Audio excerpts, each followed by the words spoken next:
Welcome to Getting Real with the Costas. This special episode series will be an exclusive. Here, both me and my wife talk about the ins and outs of running a business, being married, developing our money mindset, our polarizing family dynamics, and taking big risks in our lives. You may have always wondered what relationships we have with our friends and family.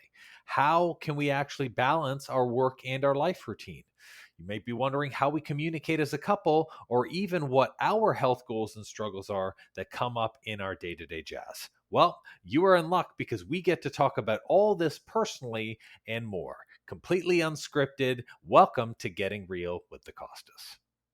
Hello, everyone, and welcome back to another episode of Getting Real with the Costas. This is our third episode, and we are just very excited to connect with you guys and share more about entrepreneurship, all the fun stuff. So, of course, Andrew and I have our own businesses, and we've been entrepreneurs for quite a hot minute, quite some Yeah, time. well, I think it's been this will be the ninth year in terms of business operation, right? So Yeah. been a bit. It's been quite some time. So we're really excited to dive in and just talk about all things entrepreneurship. And I think the first thing that we're going to get started with is what actually made us want to become an entrepreneur. So I'll start off first. So I think it's so interesting because maybe you guys can relate, but when I was younger, I always just saw, like, my mom was a teacher. And whenever somebody asks, like, what do you want to be when you're older? I'm like, I want to be a teacher, because that's what I saw growing up. I saw my mom being a teacher and I was like, well, that's the path. Like, that's kind of like what I need to follow as well too. And I had no, like, entrepreneurship was not even in like the realm of, like, I never thought that I would ever be an entrepreneur. And I started recognizing that there are other jobs out there other than like a school teacher, or like a dance teacher, or like a janitor. Like, we hear of all of these like standard kind of like typical jobs. And I think if you've had like a parent that has had one of those like typical 9 to 5 jobs, you kind of just assume like that's kind of like the path for you. At least that was, kind of what I thought in my mind. So I told myself, like, I'm just going to be a teacher. Like, you get the summers off, it's going to be amazing. And I was always into health and fitness, and I loved working out. I loved moving my body, and I always felt so good. And I've transformed my body many, many, many different times. And it just felt so good following a program. I started doing like beach body workouts, and I would follow their program, and I'm like, oh my gosh, like, this is amazing. Like, I would see, great results, and like the workouts were awesome. And then I hired like a personal trainer, and then I hired another fitness coach, and I was like, wow, like, this is so much fun. Like, I'm seeing results. Like, this person's changing my life. Like, this is amazing. And when I started getting like really good results for myself, I had a moment where I was like, somebody is literally like transforming my life right now. And I'm like, I got myself really good results. So if I can get myself really good results, I'm like, I can help other people do this as well too. And I was already getting so many messages. I started on social media, geez, when I was like grade 9, like 2009, I think, or something so crazy like that, like so many years ago. And everyone would always tell me, like, Lorna, you're so motivating. You're so inspiring. How do you do this? How are you so motivated? How are you so inspirational? How are you so driven? And I would get all these questions like, can you help me? Can you help me? Can you help me? And I was like, well, maybe I can do this for a living. Like, I don't know, maybe I can have my own business and like actually help other people, because people were asking me. And I remember, obviously going to university, going to college and whatnot, and studying kinesiology, studying health and fitness. And I was doing a little bit of like online coaching here and there. Like, I was working at a fitness studio and whatnot. But I was like, like an entrepreneurship. I'm like, that seems like so much like work, like a business owner. I'm like, I don't know if that's me. Like, I don't really know. Like that seems like it's just like kind of like a lot of work, so to speak.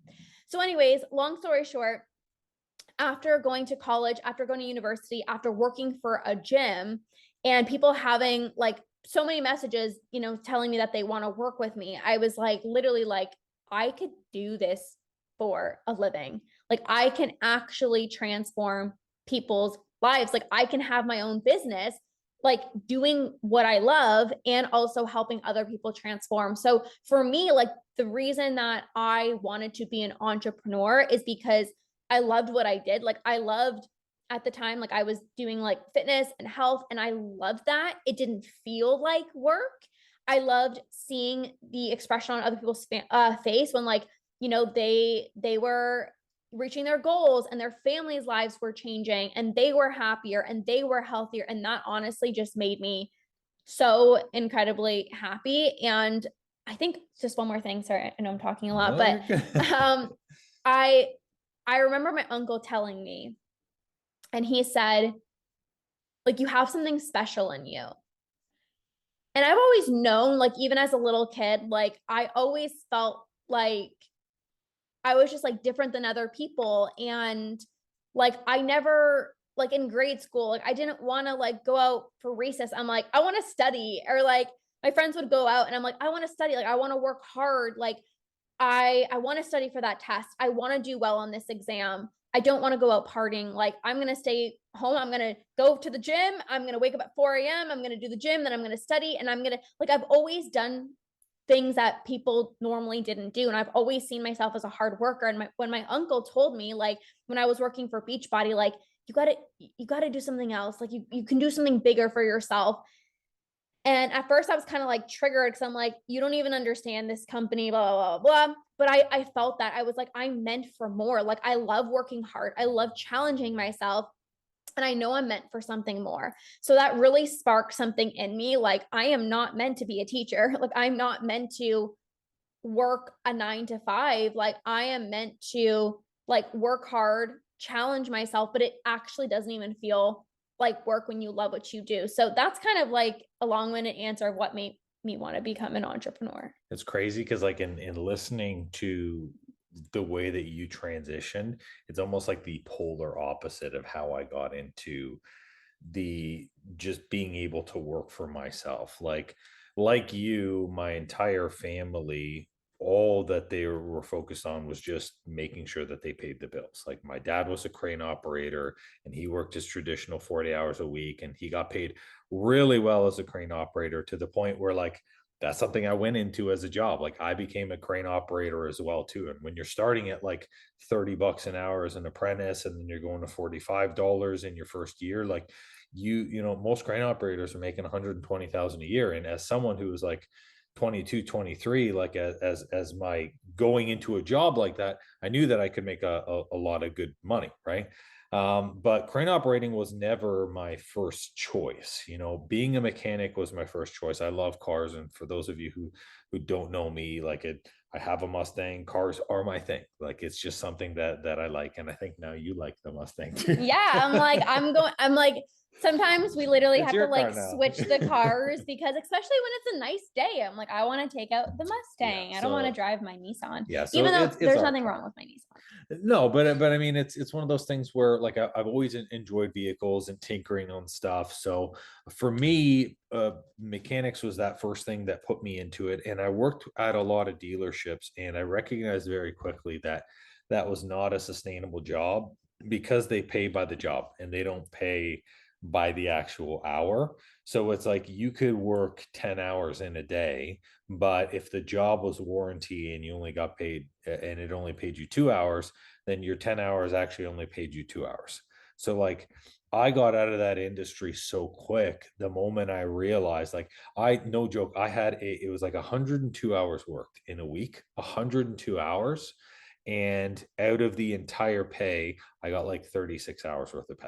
So I was like, this is stupid. No one in their right mind would ever continue to fix a car like this. Like you'd have to be a donut. And some people do this and then maybe they're comfortable with it and that's fine. But in my eyes, I was like, I'm not okay with working 100 hours and getting paid less than the hours I worked. That makes no sense. So although I loved fixing cars, I was like, I only like fixing my car. And now I'm just going to get out of this industry. So when my dad was like, hey, take this job, it takes money, I recognized very quickly that both of my parents do not like their jobs. Like my dad is not ecstatic to be a crane operator. My mom is not ecstatic to work in the supplement field that she works into. And although they're very hard workers, they're very driven. They show up on time all the time. My dad would always say like, I can't wait until I retire. Like I can't wait until this is over. I've hated this job for the past 10 years. And in my mind, it's like, then why the hell are you still doing it? Like, why are you still in this industry? Because it doesn't make any sense, And it was crazy because transitioning out of mechanics, I actually got what set me off on the path of entrepreneurship and this transition. It was mechanic, it was crane operating, and then I ended up working at a dealer temporarily while I started my business on the side. So I actually got fired from the very last job that I had, and I got fired for taking a vacation that I had already put in notice for 3 months earlier. So I put in the notice, and then my boss was like, hey, we're actually busy. You're not okay. You're like, you don't have any seniority in this position. So you're no longer okay to go on vacation. And it was an entire family trip. So there was I don't know, like 20 of us or something. I wasn't 20, there. 20. Oh, I right. You weren't? this was like the first, I think, like year of us dating, so it wasn't like Right. bringing That's girlfriends or yeah. whatever. So I it wasn't was just invited, basically. So you can just say that. That's so sad. But I think there was like 20 of us because it was my like my dad's side, even my yeah, there was basically So it wasn't your dad's four side. I think it was only your mom's side. mom's side, yeah, Yeah. four I families. didn't even go on the trip, and I And know and this. she knows more than I. So what happened was it came to my boss. I was like, I was already doing my business on the side. I decided after that crane operating that for me it was like I want to do a job that I loved, and what I loved was health coaching and fitness. So I started doing that on the side by myself, doing that because one, I was like, I want to actually love my job. That's really important to me, and I can't do something that I hate. And two, working for myself gave me the ability to control the way that I worked, because I've hated every single boss that I've ever had. Not that they were terrible people. They just didn't know how to be bosses, including this last boss, which really cemented for me going 100% into my business. Was there's no understanding, there's no conversation. It's basically just, I'm your boss and you're going to do as I say. And ultimately, they were like, hey, if you take this vacation, you're not going to come back to a job. So I said, really? That's how you're going to play this? Like, I've given you the notice and you're just going to tell me that's it. We're going to walk away. And he told me right then and there, that's exactly how this is going to play out. So I said, I appreciate it. Thank you so much. Shook his hand. And when I went, literally I think it was like 2 days later to the airport, my family was like, oh, are you excited? I was like, well, I'm jobless and I'm also excited. But that was in, my ultimate kind of transition to just pick up a couple small part-time jobs while I was building my own business.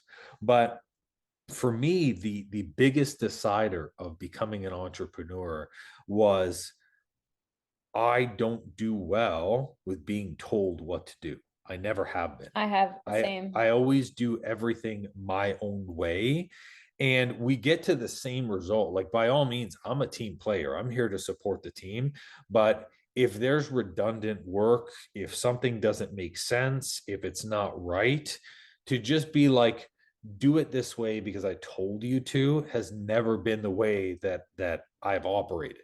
And also, I'm not the type of human being to just do something for the sake of doing something. I ask questions. Why are we doing it this way? Why does this have to be done? How long is it going to take us to do this? And the majority of the bosses that I came across, especially in construction, were just shut the hell up and do this. And I don't know if it was a combination of a power trip or just because they're just worn down. But to me, I was like, this isn't the way to do anything, to be a boss, to communicate with somebody. And ultimately I recognize for myself, like, if I don't want to be in this type of hierarchy where I'm being communicated with like this, I either have to be on top of it or I have to be out of it. So I'm like, I'm not going to be a manager in construction. I'm not going to go into management in some corporate position. So for me, that was my decision. It was like, I need to work for myself and be able to do that. And it's like, while you've only had that kind of one employer, right? Like, I mean, I've had people swear at me. I've had people yell at me, right? I've seen fights on job sites where people literally fist fight their bosses. That level of like toxic crap, it's just not okay anymore. Mhm. So I was like, you know what? Fuck this. This is totally stupid. Like, you saw us. I mean, sometimes I come back from crane operating so pissed and super stressed out, and it wasn't worth it. So for me, I was like, to be in an industry that I love, to be my own boss where I'm the one who tells me what to do is fine. And now I get to have control. And by that, it allows me to have the flexibility to do what I need to do to live the life that I want.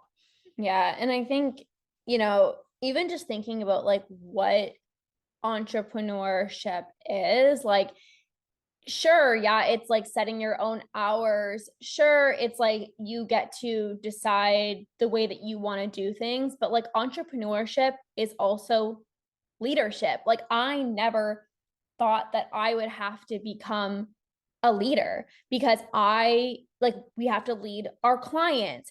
If we have team members, like we have to be a leader. So like entrepreneurship, it sounds like sexy and it sounds all fun. Like just start your own business and you're gonna make a shit ton of money. I hate that. Especially on social media when they like show you that thing, like you can start up a business in a day. It's like, no.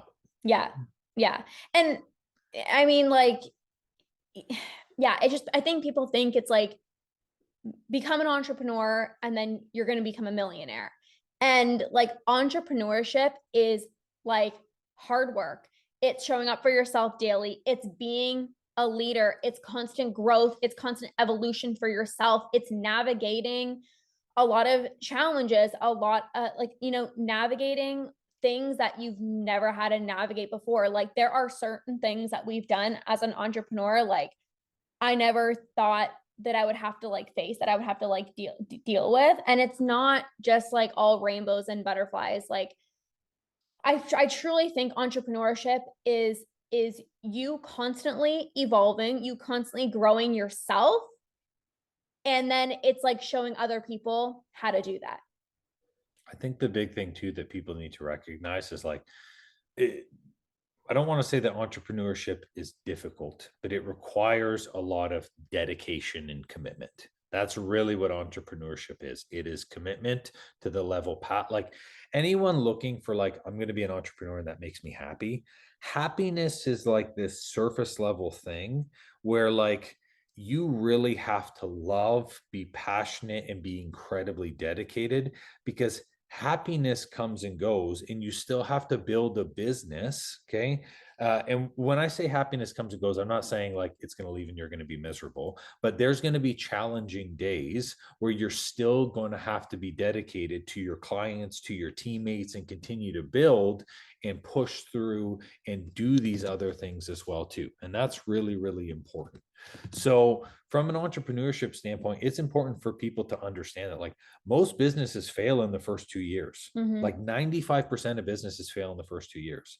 And entrepreneurship really is about not just can you last these 2 years, but can you build something sustainable? Can you build something not just sustainable for you, but for your clients, for your team, if you're going to hire team people, because then they're relying their paycheck on you. So you need to create your own stability consistently every single day when there is no stability. Yeah. And entrepreneurship is about being willing to fail repeatedly, be okay with that failure so you can always make fine-tune adjustments and different versions of yourself.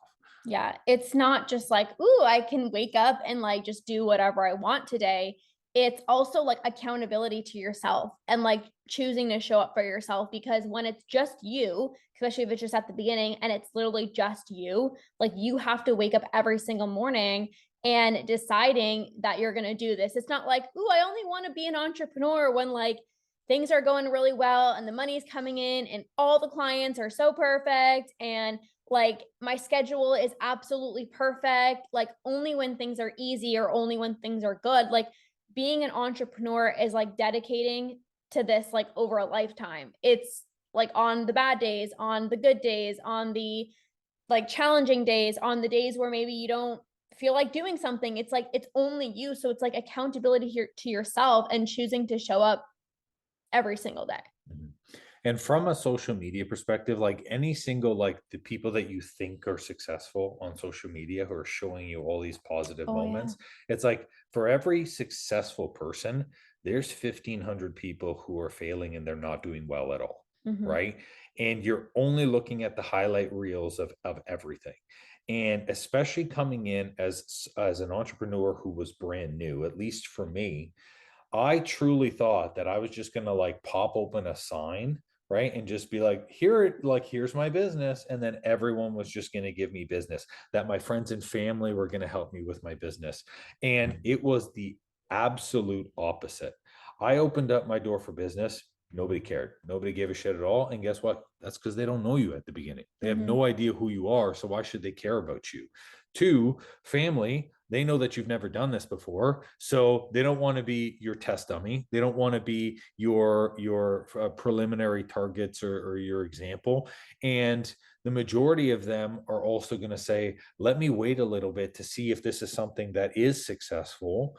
And they might not always be supporting you. They might not be those type of family members who are like, we got your back no matter what. Like in my family, maybe only a handful of people were like, hey man, you got this, we're pumped for you. Everybody else was like, what the hell are you doing? Right. Mm-hmm. And if anything, putting questions into my mind whether or not it was something that I should be doing. Mm-hmm. And I think sometimes because of that, entrepreneurship can feel like such a lonely Mhm.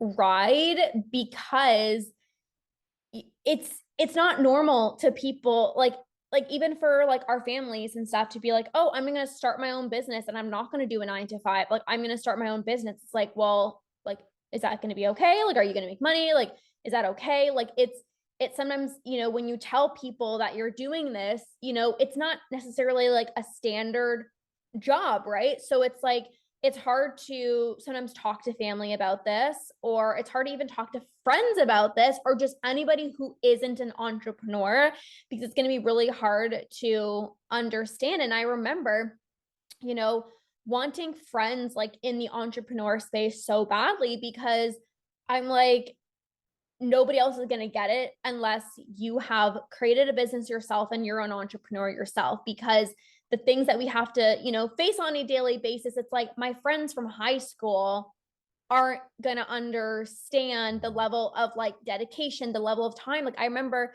just even side note here, it's like I remember like my friends would be like, "Hey, do you want to come out?" And I'm like, "Hey, no, look, I'm working."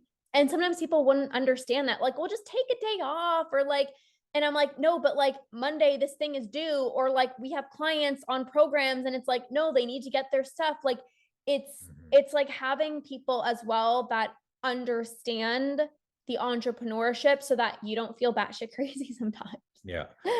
And it's interesting when you say that. It's like, although we have the freedom as entrepreneurs to do anything we want whenever we want, that doesn't necessarily mean that we can just do nothing all the time. Yeah.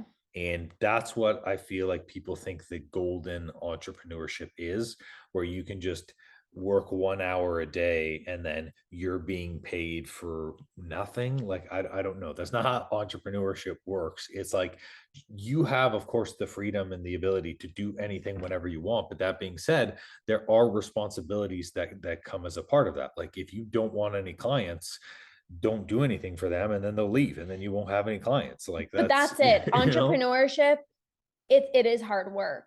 And sure, you absolutely could wake up whenever you want, realistically. Like Andrew and I, we could work whenever. Like sometimes I'm up at like 6 a.m. and I'm like writing an email at 6 in the morning. Sometimes it's like 8:30, 9 o'clock at night, and I'm like planning my week. Like you literally can work whenever you want technically, but at the same time, it's like you have, again, back to the accountability piece, it's like you still need structure.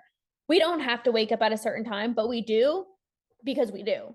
Like we don't have to work 9 to 5, but like we work, somewhat within those times anyways, because it's just like, well, we have stuff to do and we want to work those hours, but it's like you have flexibility, you have freedom, but you also need to like set those boundaries for yourself. Like we actually just booked a trip to Greece, which we should have started off with, Yay, but I we're know, finally so going on excited. our honeymoon, and we got married in 2021. Yeah, it's So only been 2 years, it's no only problem. been 2 years, but we're really excited about that. But it's like we can go for however many days that we want realistically. Like it's not like, oh, like let me ask my boss if I can go. Like it was like the easiest thing, just like, okay, let's book a time, let's book a date, like let's do this. But also it's like, okay, well, we're still gonna have to bring our laptops. We're still gonna have to check in with clients. Like we're still gonna have to do these things. So although you can have like spontaneity and you can have fun and you can have flexibility and you can go on trips and you can go on vacations, and heck, on a Tuesday afternoon, we can go to a coffee shop or we can go out for lunch or we could do whatever. It's like you still have responsibilities, you still have clients, you still are a leader, you still might be managing team members. Like it's not just let me do whatever I want.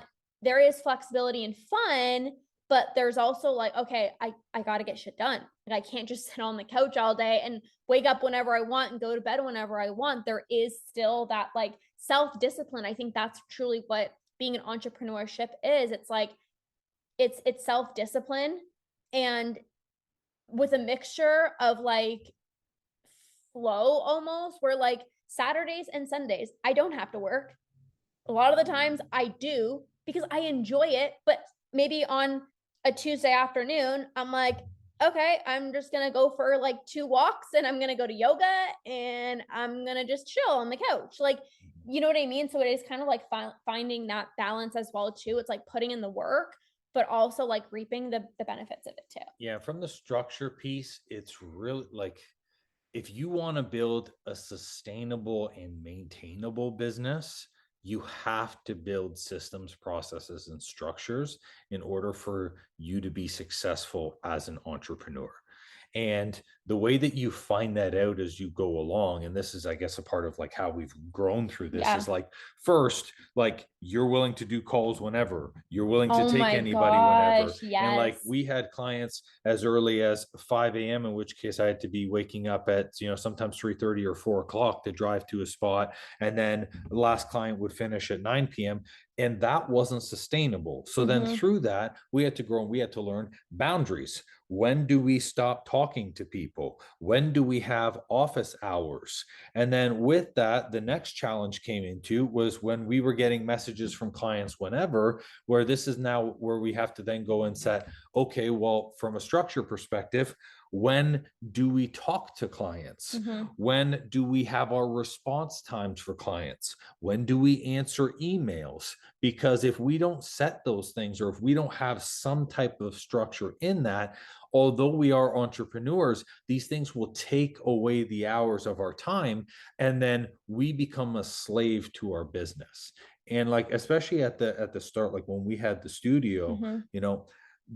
the studio, I really do call it, I called the first year of that place like a glorified shackle. Like for me, it was like, oh, I'm a business owner, but like you're not a true entrepreneur if you do not have control over your life. So if you don't have control over your schedule, if you don't have control over what you can do or when you can do it, and you're always at the mercy to somebody else, you basically work for the company. Like Mhm. you basically do not have control over it. And this is the difference. An entrepreneur works on their business, not in their business. Mhm. And this is where that structure has to come into play.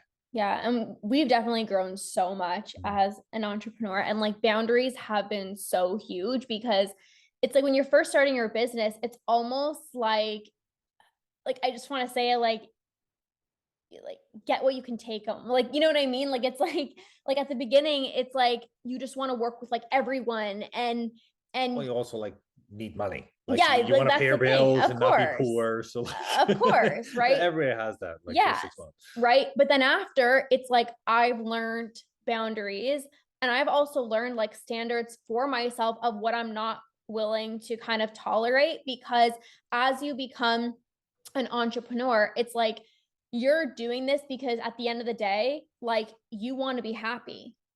Like you want to have freedom, you want to have joy, you want to have happiness. Like you don't start your own business to be like miserable and be at the mercy of your clients and like just be miserable all day. It's like you start your own business so that you can have freedom and you can make an impact and all and be happy ultimately. So I really learned like even like values and like putting happiness first, that like it doesn't matter like how much money you make. It's like at the end of the day, are you happy? Because your happiness cannot be determined on like how much money you made that month. Your happiness can't be determined on like how many clients you've signed that month. It's like you need to be happy regardless, and I've definitely learned that. And I think also it's like self-love. Like self-love to be like when you're an entrepreneur, there's always new things coming up. I've never navigated this situation before. Okay, let me just try to figure it out. Or, you know, a client disagrees with you, or there's like a defaulted payment, or there's cancellations, or like you're putting yourself out on social media and you're making a video and someone like misunderstands you, or you put out a piece of, polarizing content and then it's like somebody like completely misses the mark of what you're trying to say, and now you're trying to navigate that, and like so many times we have conversations like, what do you think I should say? Like we sit down all the Mhm. time and I'm like, Andrew, like what should I say? Or like, what do you think about this? Because there are new things that just come your way like every freaking day, every single week. And that really made me love myself so much more because I just give myself so much grace to be like, I might not know how to navigate this, or I might be navigating this for the very first time. And it's like, I'm just going to be really like gentle with myself and compassionate. I So think to the, when it comes to these things and people are like, oh, well, like how many times do these like client disagreements happen? Or how many times do like people, cancel or there's payment stuff or whatever? Like these challenges occur all the time. And the thing is you don't always have to know the right thing to do. Some of our growth and the way that we've made decisions as entrepreneurs is because the first time it happened and we made a totally wrong mistake, right? Like, for you learn example, from it you though. like when we first started, our contracts, they didn't really mean anything. They were just Mhm. like, hey, they're just sheets of paper. And then all of a sudden at the end, someone chooses not to go with the contract. And you're like, oh, I should have really enforced our contract and our rules. So you're like, Mhm. so next time it's like we walk them through the contract, they understand exactly what's going on, and now our contracts do mean something. Mhm. And especially from a payment perspective, right? Like you could be like, oh, someone misses a payment, that's totally fine, right? But I remember, which was so eye-opening, the second year of the studio, right? I looked over the span of the entire year, $400 here, $600 there, right? And then at the end, it ends up being $26,000. And we're like, holy shit, $26,000 could be literally like, that's like 5 mortgage payments for the Yeah. studio. That was all of these things. And it's like, at the end of the day, making the mistakes is a part of being an entrepreneur, but everything isn't a mistake. It's not a failure. You learn a lesson from it. Mhm. And this is kind of a plus and I don't know if it's a plus or a minus, it's just something that is, which is being an entrepreneur. If you don't fix your mistake, that same mistake will continue to happen over and over again until it forces you to fix it. Right. So, like, if you don't want to have the hard conversations with people who are testing your boundaries, it gets to the point where then that conversation is just thrust upon you. And now you're being reactive to it. Right. It's kind of like kicking the stuff down the road. So, it's like we have to address these things. But then also, too, it's figuring out how to do things. Sometimes we don't even know how to do it. Like when we had started business, right? I mean, I had never spoken to an accountant before. I didn't know what questions to ask.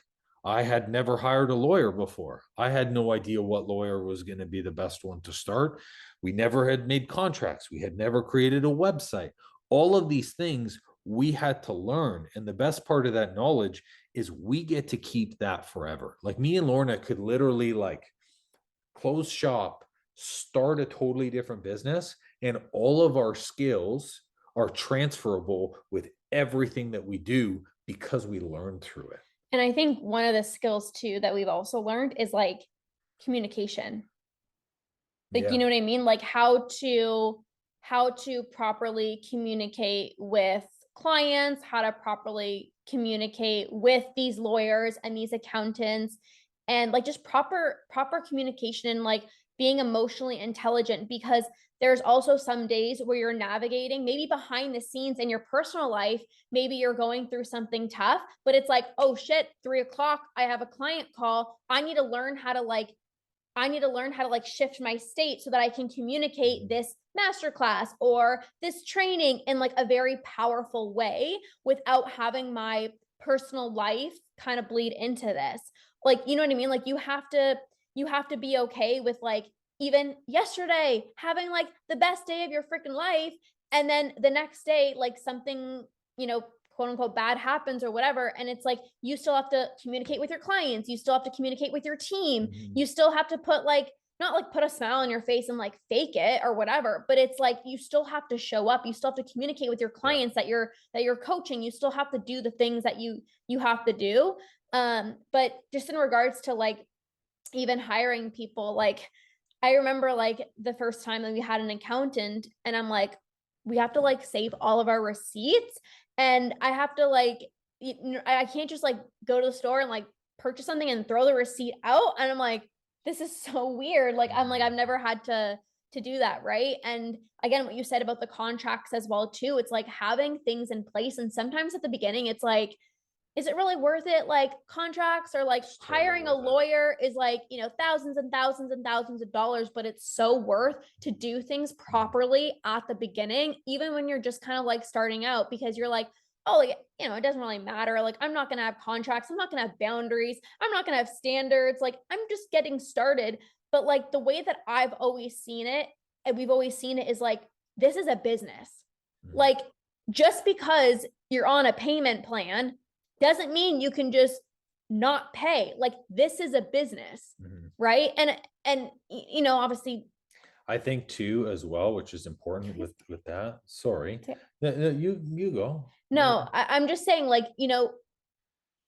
as entrepreneurs or whatever, it's like you might do things for people, right? Like have an extended payment plan or a certain payment plan.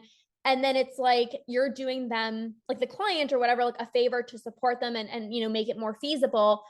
But it's like at the end of the day, like you still have to fulfill on what you said you were going to do. Like it's not just like, oh, I'm going to support you, I'm going to help you, and then like you can just not decide to pay. You know what I mean? So there's also like we have to like stand our ground as well too, as like an entrepreneur. Like this isn't just like a cute little business. Like, no, we are CEOs. Like this is a real business, I think the big part about that is for you to, the communication is what's involved in that. Yeah. It's clarity. It's making sure that you are clear with your contract and you're clear with what the expectations are. It's proper communication and asking all of the questions up front. So just like people ask, like, what happens if I can't pay? What are your cancellation policies, right? It's the same thing if you're working with someone like an accountant or someone else, that you ask those questions up front. And if you don't know what questions to ask, then Google it, search it, ask other people who have hired stuff before. For those of you who have hired this person, or, when you have a client and you experience this, because if you don't have these questions or these things that come up, then that's where the communication and stuff can be lost. But that being said, if you've never come into something just appears for the very first time, right? Like maybe a client misses a section or something, and you never had a Yeah. 24-hour policy in place. You're like, hey, this happened the first time. Look, it's on me. We didn't talk about it, but moving forward, we do have a 24-hour cancellation policy. It's literally what happened to me. So like normally for all my like one-on-one client calls, I ask for like 24 hours notice. And I just had a new client come on, and she was doing another one of my programs. So there wasn't a boundary kind of like reinforced there or whatever. I didn't let her know about the 24-hour policy. And of course, like she had to reschedule. And I was like, that's totally fine, because like I didn't state that.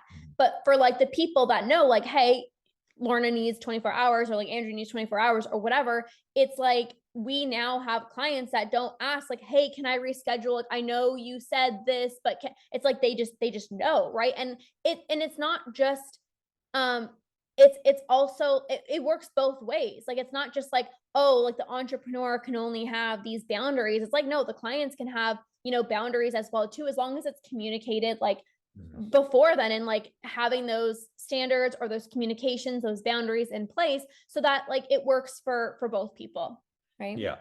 And a boundary stays until it doesn't work, because you're allowed to change your boundaries as well too if they don't work, as long as you communicate them. You always have to communicate it. So Yeah. maybe you tell a client, hey, you know what, I have a 3-hour response rate. You find that that's too long or too short. You can change things, but you have Yeah. to let people know, because people can't assume when you're making changes and in making adjustments. That's really important. And I feel as entrepreneurs, we have what's called passive boundaries, which are like the kind boundaries that we say to ourselves. And then when someone's like in person with us at a networking event, and they're like, oh, hey, can you come to my, and this is something that I struggle with, and that's why I'm bringing it up, right? Where someone's like, hey, can you do a consultation at my office in person? And I'm like, we're a virtual company. There have been times where I've caved, or I've said, hey, you know what, maybe we could work something out then. And it's like the boundaries have to be they're universal across the board, and you can't be afraid to talk or share about what those boundaries are. Yeah. Well, it's even funny, like I go to a yoga studio, and there are some people that come to the yoga studio that like want to work with me.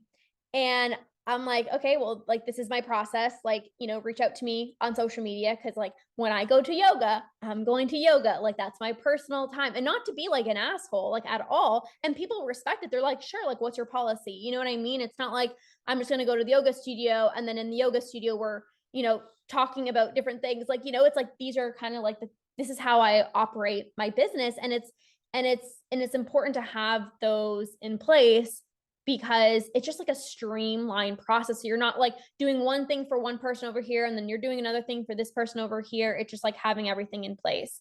But why don't we talk about our schedule? Because I love my schedule. I want to talk about I just want to say one thing before we go into Okay. the schedule piece, right?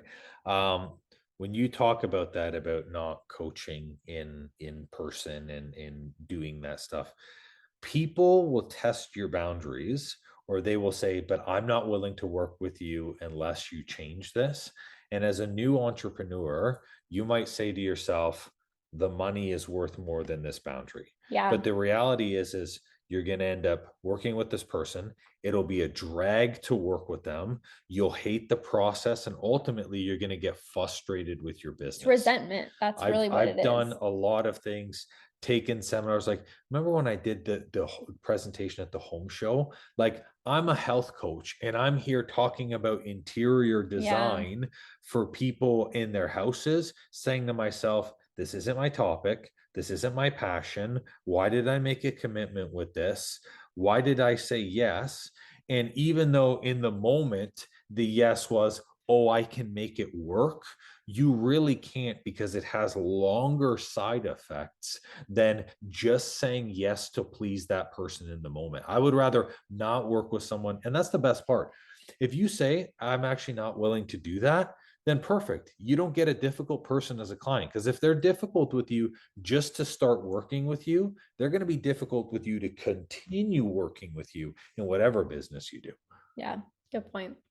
Now let's go on to the schedule, because Lorna Okay. loves her I love my schedule. schedule. So like this is the thing about like being an entrepreneur is like you're wearing so many different hats at once. Like, you're posting on social media and then you're hopping onto a client call and then you're doing back end stuff and then you're filming a podcast and then you're going to a meeting and then you have downtime and then you got to work with this client over here and then you got to lead a training and then you have to plan a masterclass. Like there's so many things that you need to do.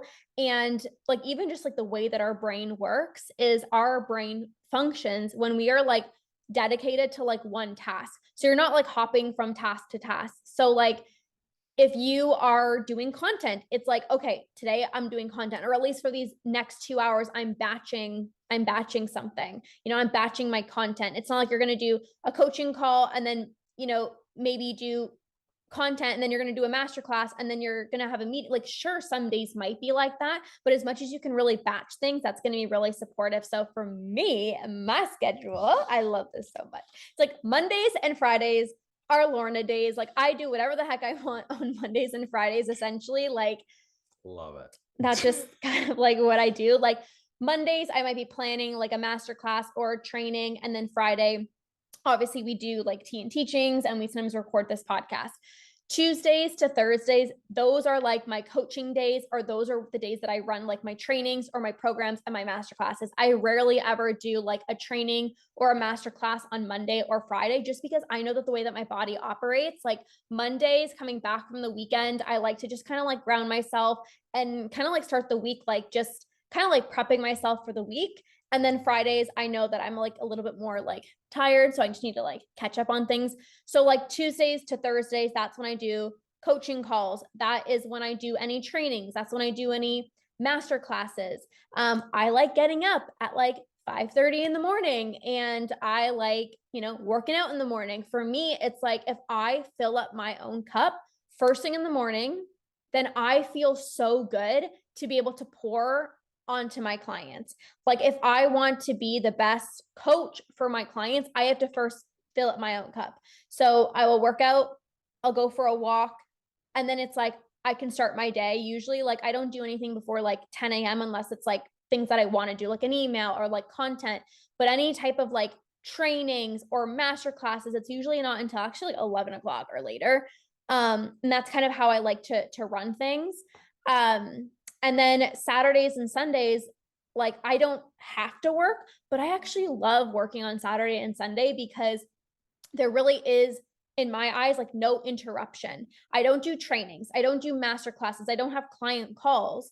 So for me, it's like I have a whole 2 days, or at least like one day, to like do behind the scenes stuff, whether I'm like planning my podcast or I'm, doing my content. Like I have time and it just feels so good. Like I love sitting on the couch. We have like the cutest little couch where like my little legs fit perfectly on it. And I'll sit on the couch and I will like just create and work. And I just like, I'm in flow because there really is no like interruptions. You know what I mean? So She has more of our schedules are totally different. oh, and then I go to yoga like every day because I need like, I just need like, it just, again, like filling up my own cup. That's so, so important. Yeah, and there's no right or wrong from a schedule perspective. You have to find something that works for you consistently and that you can maintain. That's a big part. I'm a little bit different where for me, I do everything in blocks. So like a lot of where Lorna doesn't have like a lot of clients at the beginning of her day, all of my client stuff is at the beginning of my day. So like my clients start at 6 a.m. and then I basically squeeze my workout in between two clients. And that's like Monday, Wednesday, and Friday are the bulk of where my client stuff is. And then from there, I have blocks for when I'm doing social media. And then Tuesdays and Thursdays tend to be where I will either do things for my podcast or I will do things that require like posting or a long form writing. So that way I have these larger blocks because a lot Yeah. of times people are blocking in these like 15-minute blocks. I've tried that many times and it's like, if for some reason you have to go to the washroom or like if your day is offset or like whatever, your whole day is off. Now it's off and you're screwed. So it's like I book 2 to 3 things. I have them in blocks so I understand what has to be done. And then I leave myself twice a week. It's about an hour and a half of shit happens moment. But that's so So, important because as you know, as an entrepreneur, it's like you can have the most perfect schedule. Even like you got a call for like the rental property yeah. and you had to drive over. And it's like as much as you want to perfectly plan your day of like, this is when I'm going to do my workout and this is when I'm going to do this. It's like sometimes it actually doesn't go as planned. And like what you said, it's like you have those blocks of like, you know, white space to like fill in maybe what you didn't get done or, you know, what you thought you were going to get done, but you actually didn't get done. So it's like that buffer space, right? See, it's interesting. Lorna likes to not have anything in the calendar, right? Whereas me, everything is in the calendar. My sleep I have stuff in is my it. No, calendar. no, I'm not saying that your calendar is empty, but I'm saying I was like like, what? if you were to look at my calendar, It's it back would to it would back. give people a lot of stress, but the times are just blocks in which I like to complete He something. literally has There's meal times and it's like bathroom break. I'm like, it's not bathroom break. So I've got 4 meal I think times it's in. I have my sleep in. I have one when I'm doing my workouts. And then with that, what I like to do is I like to put in my calendar all of the immovable stuff. So anything that doesn't move, that's the same every single week, it's in there and it's automatically blocked. And that allows me to see the gaps of how much time do I actually realistically have to do something. yeah. And then one thing that I do as well too when I'm scheduling is by filling up the spaces in the blocks, I can see to myself the time it actually took me to do that specific task. So then when I'm booking it next week, if I need to, like my podcast, I know writing a podcast takes me about 2.5 hours. Yeah. So if I'm going to book half an hour on my schedule, it's not realistic. It's not real. It ends up stressing me out. So it's like, block what's actually there. So my entire days end up all being filled. Even my shit happens block, I block it into the schedule. So then I know these are the things that I can focus on. Now, if I complete all of that stuff early, amazing. Focus on other stuff that you have earlier in the week. Yeah. Or what entrepreneurs should do is do nothing and enjoy your fucking life. Because that's the whole point of like That's the entrepreneurship. purpose. And I of it. remember when I first started like my like being an entrepreneur and like even with my calendar, I was like, I need everything to be so meticulous. But even just between Andrew and I, like, yes, we're two entrepreneurs, but like we even still have different like energies and different styles and even different schedules. So like I think that just goes to show you too, like there's not one way to like run a business. There's not one way to be an entrepreneur. Like they, you know, you've heard maybe like get up at 5 a.m. and like you have to like and it's like some people work really good late at night. Some people work really good first thing in the morning. And it's really like what works best for you. I used to plan my schedule like to a T. And I would always be so confused as I'm like, what do I put in my calendar? Like, you know, especially like at the beginning when like you don't have maybe much stuff. And I'm like, but I see all these people saying like back-to-back meetings and all these things. And I'm like, but I was just starting, like this was like 7 years ago. So it's like, also don't compare where you are to like any other entrepreneur. Like I've learned for myself that I actually like to be a little bit more intuitive and spontaneous. And I put my workouts in my schedule. I put when I go to yoga, I have my walks in there and my client calls. But then for the most part, I'm like, ooh, like, what do I feel like doing today? Or like, what needs to get done? Okay, I have a master class tomorrow. Okay, well, then I'm going to prepare for it, you know? And then it's like, you just get better at your schedule over time, seeing how long things take and stuff like that. Yeah. And I think from the how long you got to put in your schedule to work on your business, it's about consistency. It's not about 16-hour days. I really do think that, like, because I used to do the 16-hour days at the studio, I don't think that it helped us progress at all. No, I just working think more it is was not this, better. this excessive amount of stress that was not worth it whatsoever. I think it's when you have to book in what is realistic for you. Like, Mm-hmm. we started as entrepreneurs and we were working another job and we allotted time because of that. At one point, I had after that, holy cow, losing the job at the dealership. Okay, I had 3 jobs, right? Mm-hmm. A little bit of bartending. There was working at Lowe's, and then there was snow removal, right? Mm-hmm. That was literally like 6.5 to 8 hours of my day alongside building my business. And then as your business continues to grow, you drop other things. And this is responsible entrepreneurship. Let's be real. These people who are like, go zero hero, work 16-hour days, wake up at 3 a.m., that's just stupid. It really is. Nobody needs to be doing that. It's be smart about it. I was able to drop individual jobs until then I had the snow removal and I had my business. And at that point, I was like, I'm spending 30% of my hours here. And with the money that I'm making, if I spent that 30% time doing this, I could get that money. Yeah. And that's what made me drop my last job. So when we're booking stuff into the schedule now, I mean, although our days look different, and like Lorna likes, she's definitely a morning person for sure. I'm not. I am not a morning person. That's not where my focus, my productivity comes. It's more the afternoon to the evening aspect. So we block things accordingly, right? Mm-hmm. And it just so happens that the majority of my days now have probably 6 or 6.5 hours worth of work, but it's focused work, it's good work, and it's work that moves my business forward. And something that I've actually like learned as being an entrepreneur is like, it's not about more hours. It's not like I said, like working 6 a.m. to 10 o'clock at night, because when you're just like forcing yourself to do things, like nothing good comes out of that.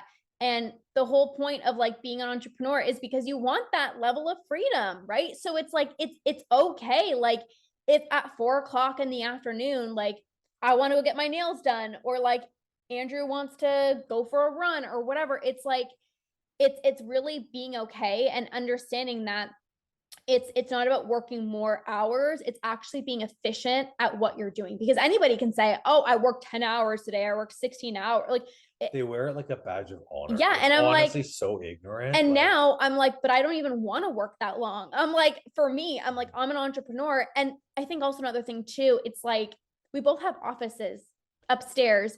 And in my mind, I'm like, okay, I have to, be so proper, got to be in my office, got to do this. And like now, a lot of the times I'm like working from my couch, because the reality is a lot of the stuff that I can do and the stuff that we can do, we can work from wherever. So it's not one way. It's like the way that you want to do things. Like, heck, you can go to a coffee shop, you can work from home. Like you like going to a co-working space. yeah. Like I like being at home in silence with no one myself. Like I love that. I'm like, it makes me so happy. Right. So it's like really finding your flow. And yes, entrepreneurship is hard, but like you have to enjoy it. Like you have to have so much fun, and you have to find really what works best for you. I think we should talk about whether or not people should be entrepreneurs, because I think that's really important. Entrepreneurship, although obviously we are definitely biased, right? I mean, we love entrepreneurship and it's given us our best life. Don't think that you have to be an entrepreneur in order to be happy, or that you have to own your own business in order to make a lot of money or to live a life of your own choosing. That's not true whatsoever. There are tons of people who are 1,000%, like we have friends who are 1,000% content working a 9 to 5, who are passionate about what they do, who make money for them to be able to live and do what they want. And it's not for everybody. So don't think because you're not happy in your job right now that all of a sudden you're like, well, fuck it, I guess I'm just going to become an entrepreneur, because that might not necessarily be for you. Maybe you need to find another job or do something else. Well, and that's the thing, like if you just want to be able to have your own hours and like work from home and like that's all you're looking for, Freelance. don't be an entrepreneur. Like go work for somebody else who has an online business where you could like work your own hours or work from home, because that's not entrepreneurship. Like, Yeah. you know what I mean? Like if you're just looking for like, and also if you're just looking to like have your own hours, work from home and just not do anything, do not be an entrepreneur, because entrepreneurship is like the furthest thing from that, as obviously you're probably seeing in this. And also it's like not, I don't truly believe that everyone should be an entrepreneur, because it's like you have to be okay with those hard days, and that can honestly break somebody. Like at the beginning, I had thoughts where I'm like, it was like the smallest thought, but I was like, maybe I should just work for somebody else, because it's a lot. Like sometimes having to navigate so many things and like having breakdowns and sometimes crying, and it's like, maybe I should just work for somebody else where I can do what I love and be able to, do what I love, but not have to deal with the shit that sometimes you have to deal with as like a business owner, as an entrepreneur, right? But if you're not willing to go through some of those like tough conversations or those tough days, it's like you might start your own business, you might start being an entrepreneur, but it could break you. And I'm not saying this to be like, oh my gosh, don't do There's it. nothing wrong with being real. Like Yeah. Lorna's very, very liberal, saying that she had tiny thoughts. There were tons of moments where I was like, why the fuck am I doing this? Yeah. It was ridiculously hard. Like there's nothing like you're like again at the studio where it's like you finish your day at 11:30 and you have like $200 in your account and you're like, what am I doing? Mm-hmm. You know what I mean? It definitely takes a not a special person, because I do believe that anyone and everyone could be an I don't entrepreneur. think I believe Okay? that. I don't believe everyone has the work ethic. I don't believe that everyone has. Anyone can develop work ethic. They just have to be willing to do it if that's what they want. And some people truly and we know this. We have friends and family members who are like straight up, I don't care about my job. I don't care about how much money I make. Money means nothing to me. I just I wanna just chill and just But live my life in a chill.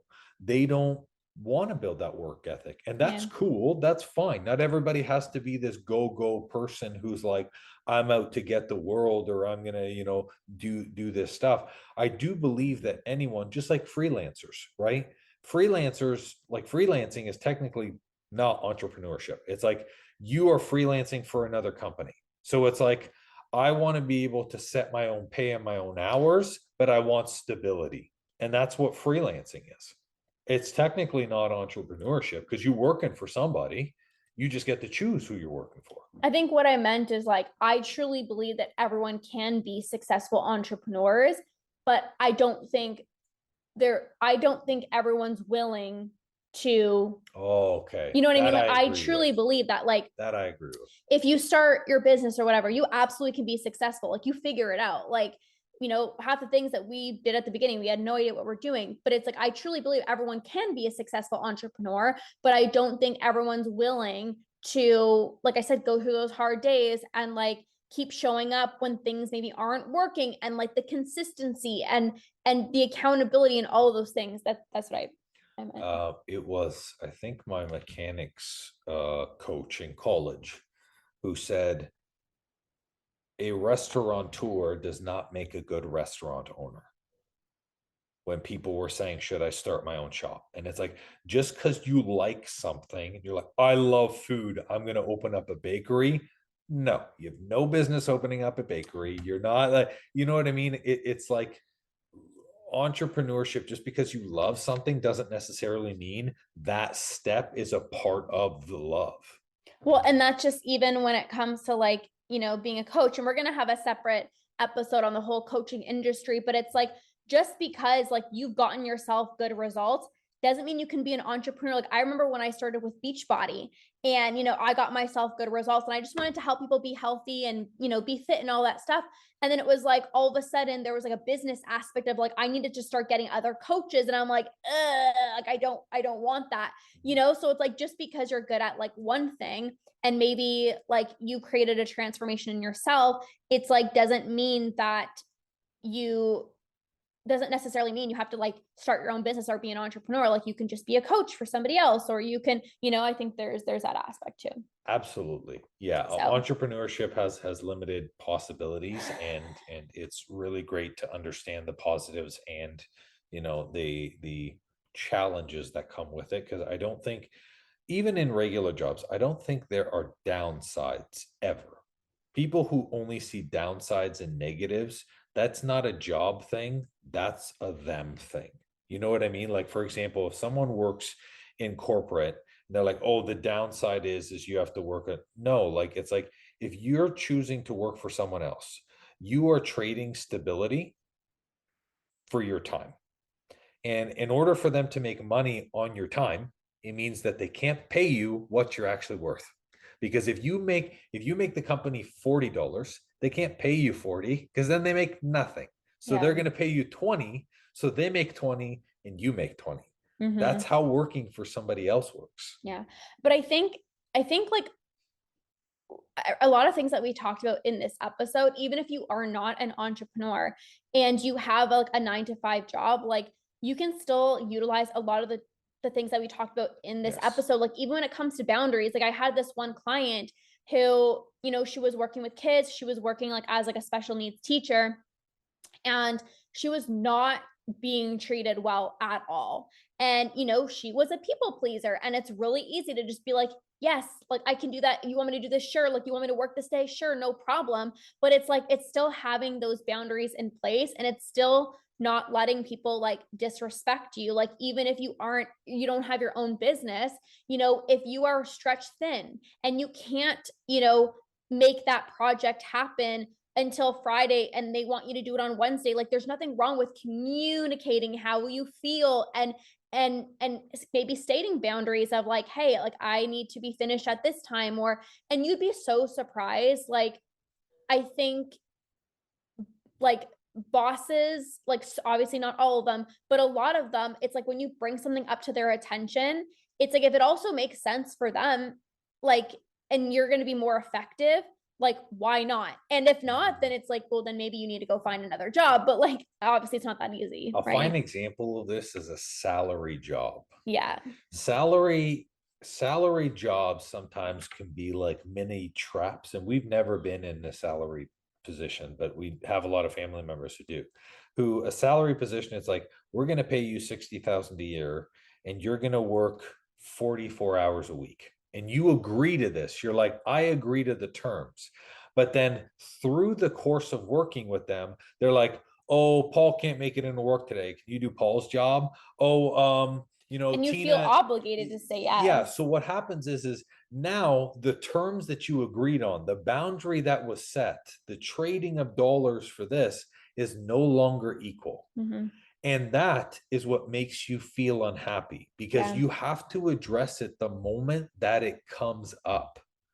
So just like this happens as entrepreneurs when we communicate, it also happens in your personal life too, that your boundaries are going to be tested. And if you're the person who always does the overtime, overtime will be expected of you.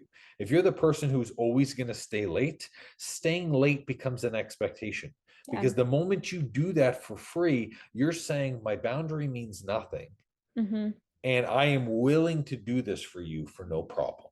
And this is why I think a lot of people who work for other people then start their own businesses. Like it's very rare. I mean, doesn't mean it doesn't happen, but I think it's more rare for somebody to start their own business to then go back to like working for somebody else versus, like I can't even imagine working for somebody else anymore. Not in like a bad way of like, ooh, like look at me, but it's just you've developed those strong boundaries and like those standards that it's like I almost like I can't see myself working for somebody else. If it and this is hypothetical because obviously like we love our businesses and stuff like that. If it was working for a coach or some type of executive thing where those boundaries are already set, maybe. But if it was like trying to go back into our previous fields, there's no way for me. Yeah.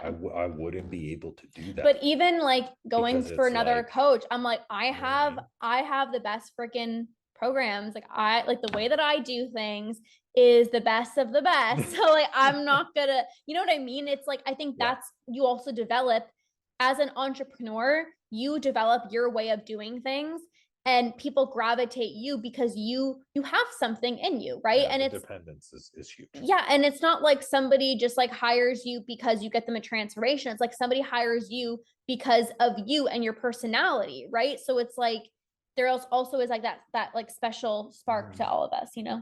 Absolutely.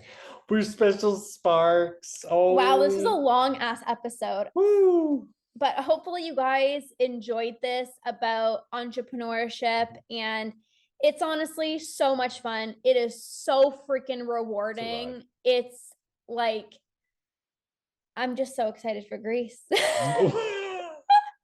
I'm just like, we can like bring our laptops, we can work. Like, it's just going to be amazing. It's going to be Yeah. so much fun. It will be good. But in all honesty, like, if you want to start your own business, you want to be an entrepreneur, like, honestly, do it. Like, it is the best thing that you're going to do for yourself. It's going to be tough. It's going to be challenging. There's going to be days where you maybe want to give up, but it's so freaking rewarding at the end of the day. And it's incredible. Absolutely, it is. So don't regret it. thank you guys so much for listening and being here. We'll see you guys in the next episode of Getting Real with the Costas, and we'll see you guys soon. Bye.